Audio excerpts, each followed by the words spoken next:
Welcome back my family. आप लोग कैसे हो? आप लोग को मेरे यूट्यूब चैनल पे स्वागत है मेरे काउंटडाउन 22 में।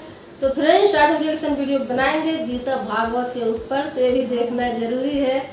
तो वीडियो शुरू करने से पहले सब्सक्राइब, लाइक, शेयर कर दीजिएगा, बेल आइकन पे क्लिक कर दीजिएगा। आने वाली हर एक वीडियो के नोटिफिकेशन आप लोग के मिलती रहेगी। तो वीडियो शुरू करते हैं।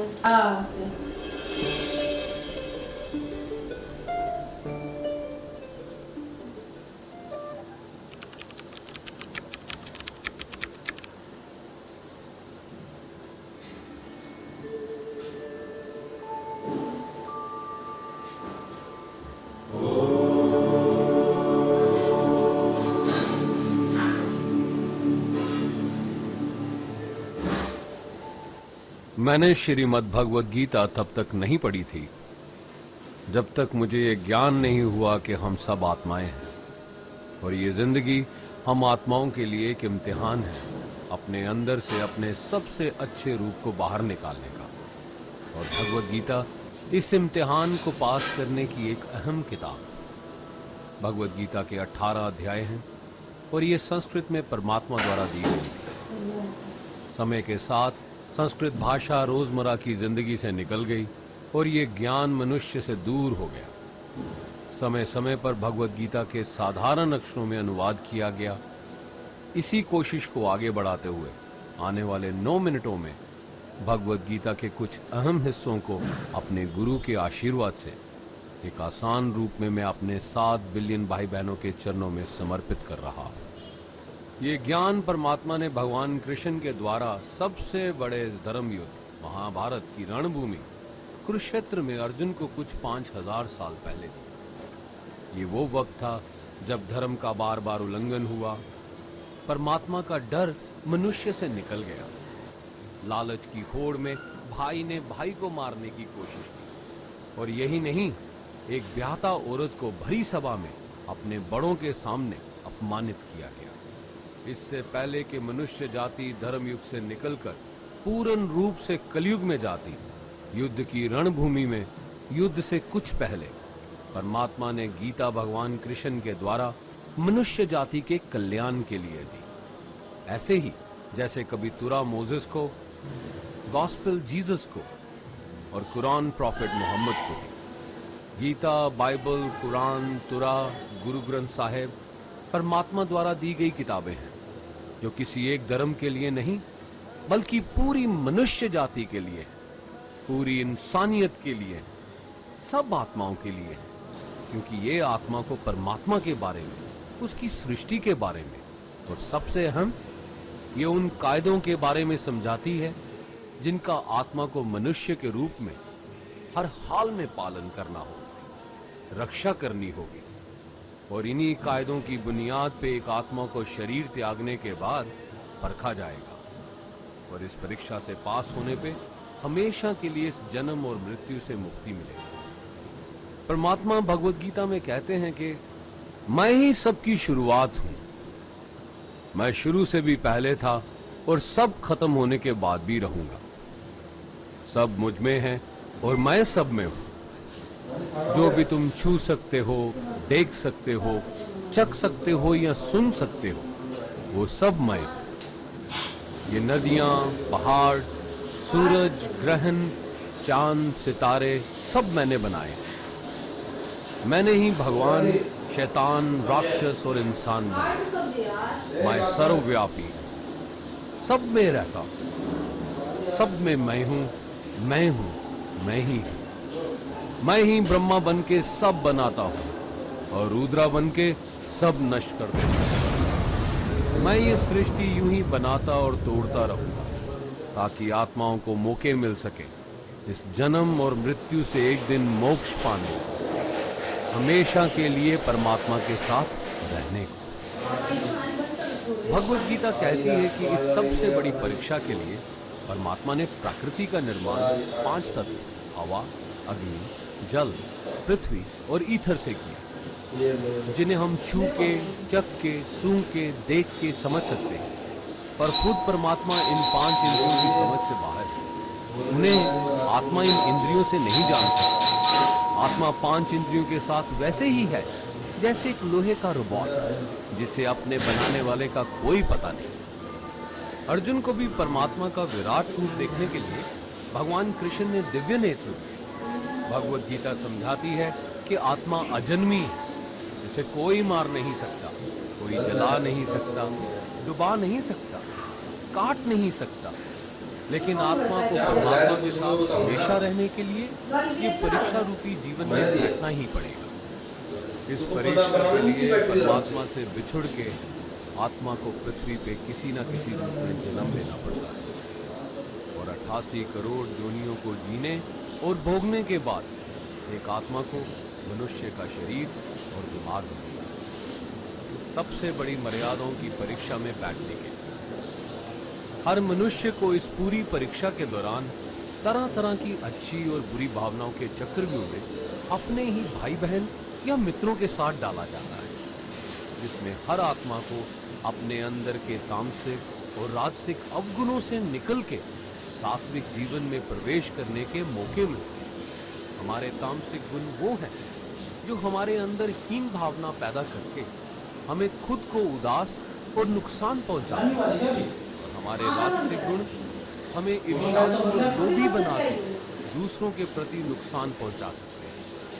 इस परीक्षा के दौरान हर आत्मा को तामसिक और राजसिक गुणों को खत्म करके सात्विक गुणों से परिचित होना पड़ेगा। सात्विक गुण वो हैं जो आत्मा को अपने आसपास की हर चीज से जोड़े और उन्हें प्यार करना सिखाते हैं।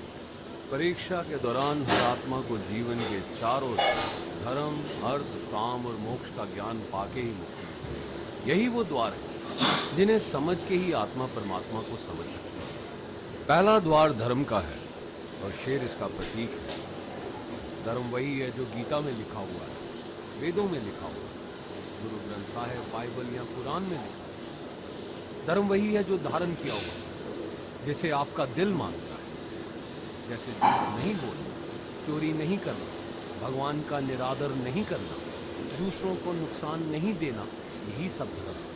और हर आत्मा को अपने जीवन काल में हर समय धर्म का पालन करना होगा और उसकी रक्षा करनी है। दूसरा द्वार अर्थ का है और घोड़ा इसका प्रतीक है।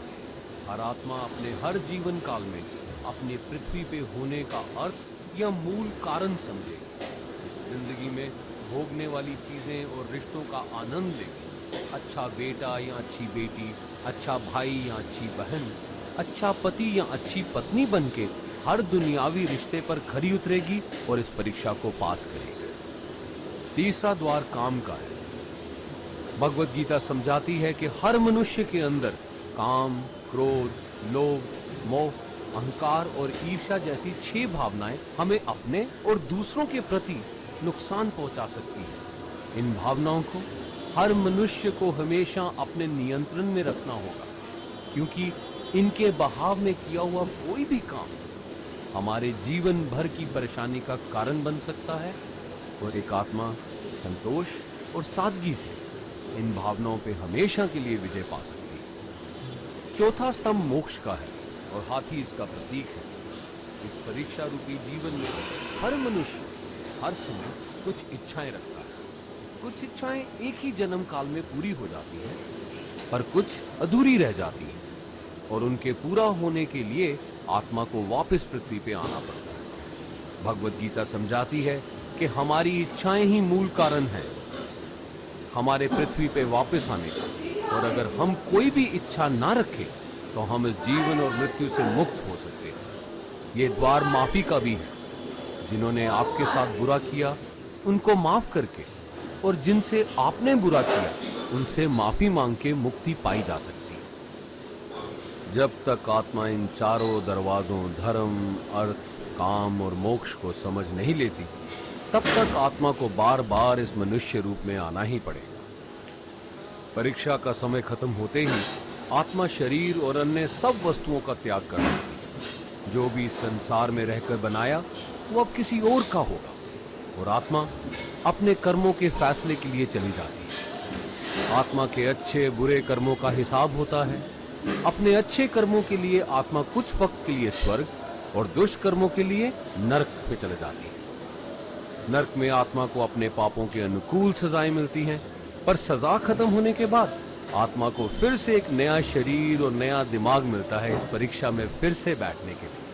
और हर परीक्षा में वही सब फिर दोहराया जाएगा, जिंदगी के 4 स्तंभ धर्म, अर्थ, काम और मोक्ष को समझने के लिए। हर जन्म में अपने कई जन्मों के कर्मों के हिसाब से हर आत्मा को कभी अच्छे और कभी बुरे हालातों से जाना पड़ता है, लेकिन जब तक आत्मा परमात्मा के साथ योग को नहीं समझ लेती, वो मुक्ति नहीं पा सकती। भगवत गीता समझाती है कि मनुष्य अपने शरीर, दिमाग या दिल से भगवान को पा सकता है। शरीर द्वारा किए कर्मों के माध्यम से परमात्मा को पाने को कर्म योग कहते हैं। ऐसे कर्म जो परमात्मा की इच्छा से हो और दूसरों के कल्याण के लिए। वाल्मीकि ने रामायण लिख के, श्रवण ने अपने माता पिता की सेवा और उन्हें 4 धाम की यात्रा करवा के, मदर टेरेसा ने अपने प्यार और सेवा के माध्यम से, और मैडम क्यूरी ने वैज्ञानिक खोज में अपने जीवन का बलिदान देकर अपने कर्मों द्वारा परमात्मा को पाया। भगवत गीता समझाती है कि एक आत्मा दिमाग से भी परमात्मा के साथ योग लगा सकती है। इसे राजा योग कहते हैं, क्योंकि दिमाग या मस्तिष्क सब इंद्रियों का राजा है। एक मनुष्य अपनी आस्था, सांस प्रणाली, आसन, अभ्यास, साधना और तपस्या से परमात्मा को इस योग के रास्ते पा लेता है। इस योग को समझने के लिए हमें अपने अंदर की एनर्जीज यानी चक्रा और कुंडलिनी को समझना पड़ेगा। आत्मा मस्तिष्क से मेडिटेशन या ध्यान लगा के परमात्मा के साथ योग लगा सकता है। शंकराचार्य, स्वामी परमहंस, स्वामी विवेकानंद और उनके जैसे कई योगी इस योग के रास्ते परमात्मा के साथ संधि लगा पाए। परमात्मा भगवत गीता में कहते हैं कि अगर किसी आत्मा को धर्म ना भी समझ आए, योग ना भी समझ आए, पर अगर वो मेरी शरण में आ जाए तो मैं उसके सारे पाप माफ कर देता हूँ। परमात्मा को ऐसी दिल की गहराइयों से पुकार के पाने को भक्ति योग कहते हैं। चैतन्य महाप्रभु, मीराबाई और भगवान हनुमान इस योग के सबसे बड़े उदाहरण हैं। लेकिन कभी आत्मा अपने होने का मूल कारण भूल के धर्म का उल्लंघन करे या पाप के रास्ते पे निकल जाए, तो उसे ठीक करने के लिए परमात्मा खुद किसी रूप में पृथ्वी पे जन्म लेते हैं।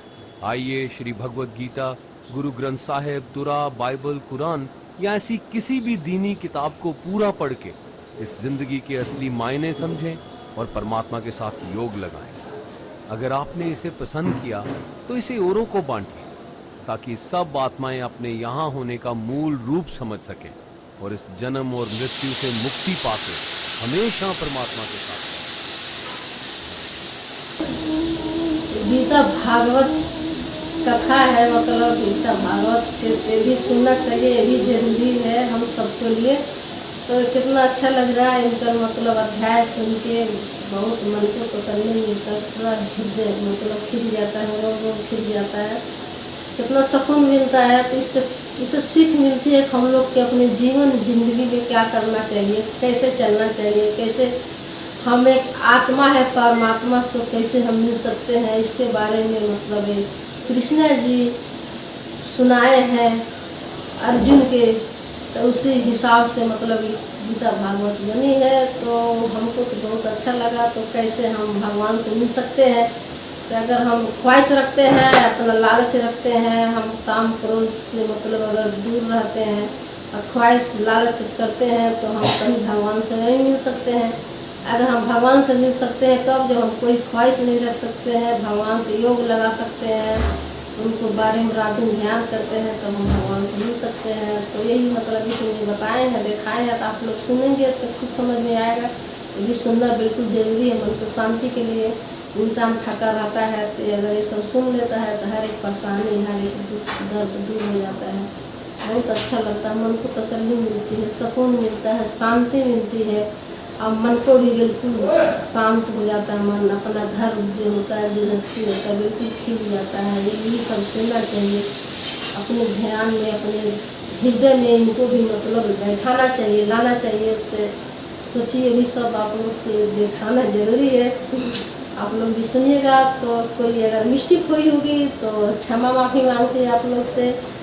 तो इसमें दिखाया गया है कि मतलब गीता, बाइबल, कुरान और एक बताए हैं, मतलब ये सब 4 चीज़ें बताए, मतलब ये सब जो अपने धर्म के मानते हैं, धर्म तो सब एक ही हैं, सबको मानना चाहिए। हम तो सबसे प्यार करते हैं, हम जहाँ भी जाते हैं, मस्जिद भी जाते हैं प्यार करते हैं, गुरुद्वारे भी जाते हैं उनसे भी प्यार करते हैं, हम अपने भगवान से भी प्यार करते हैं, हम तो सबसे ही प्यार करते हैं। सब हमारे भगवान ही हैं, सब एक ही हैं। तो जो भी अच्छा लगता है ये अपने दिल में बैठा के उनका मतलब ध्यान रखो, हर एक कष्ट परेशानी दूर होगी। तो सब्सक्राइब, लाइक, शेयर कर दीजिएगा, बेल आइकन पर क्लिक कर दीजिएगा, आने वाली हर एक वीडियो की नोटिफिकेशन आप लोग को मिलती रहेगी। तो प्लीज़ सपोर्ट कीजिएगा, आगे बढ़ाइएगा। तो मिलते हैं नेक्स्ट वीडियो में, बाय बाय।